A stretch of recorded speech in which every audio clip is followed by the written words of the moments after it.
అత్యుత్సాహం చిన్నపాటి సంక్షోభానికి కారణమైందంటోంది. మరి అగ్రరాజ్యంతో మన దౌత్య యుద్ధానికి ఫుల్ స్టాప్ పడింది. దేవయాని స్వదేశానికి చేరుకోవడం వల్ల వివాదానికి తెరపడినట్టు భారత్ భావిస్తోందా, లేక ఇంకా తన పంతాన్ని ప్రదర్శించబోతోందా? దౌత్యవేత్త దేవయాని వ్యవహారంలో భారత్ తన పంతం నెగ్గించుకుంది. మరోసారి ఆమెను అరెస్ట్ చేసే అవకాశం లేకుండా చేయగలిగింది.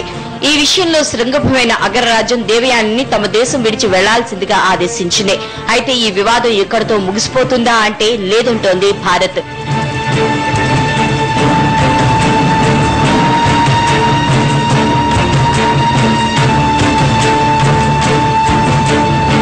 దేవయాని వ్యవహారంలో అగ్రరాజ్యంతో భారత్ దౌత్య యుద్దం చేస్తున్నా ఇరు దేశాల మధ్య ఎలాంటి ప్రతిష్టంభన మాత్రం ఏర్పడలేదంటోంది మన ప్రభుత్వం.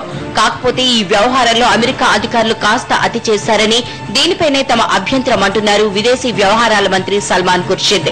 దేవయాని వ్యవహారాన్ని చిన్నపాటి సంక్షోభంగా అభివర్ణించిన ఖుర్షిద్ ఆమెను అరెస్ట్ చేసే ముందు ఆ విషయాన్ని మనకు ముందే చెప్పాల్సి ఉందన్నారు. అలా చేస్తుంటే అరెస్టుకు ముందే ఆమెను ఉపసంహరించుకునే అవకాశం మనకు దక్కేదన్నారు ఖుర్షిద్. దేవయాని వ్యవహారంలో అమెరికా తప్పు చేసిందని, దీనిపై స్వయంగా అమెరికా విదేశాంగ మంత్రి కెర్రీ విచారణ వ్యక్తం చేశారన్నారు ఖుర్షిద్. తమ తప్పు లేకుండా ఆ స్థాయిలో వ్యక్తి ఎందుకు విచారం వ్యక్తం చేశారని ప్రశ్నించారాయన. ఈ వ్యవహారంలో ఇంకా చాలా చేయాల్సి ఉందన్న ఖుర్షిద్ ఏం చేయబోతున్నారనేది మాత్రం స్పష్టం చేయలేదు. అమెరికాతో మనకు ఎన్నో ఏళ్లుగా దృఢమైన సంబంధాలు ఉన్నాయని, వాటిపై దేవయాని వ్యవహారం వల్ల ఎలాంటి ప్రభావం పడదని స్పష్టం చేశారు.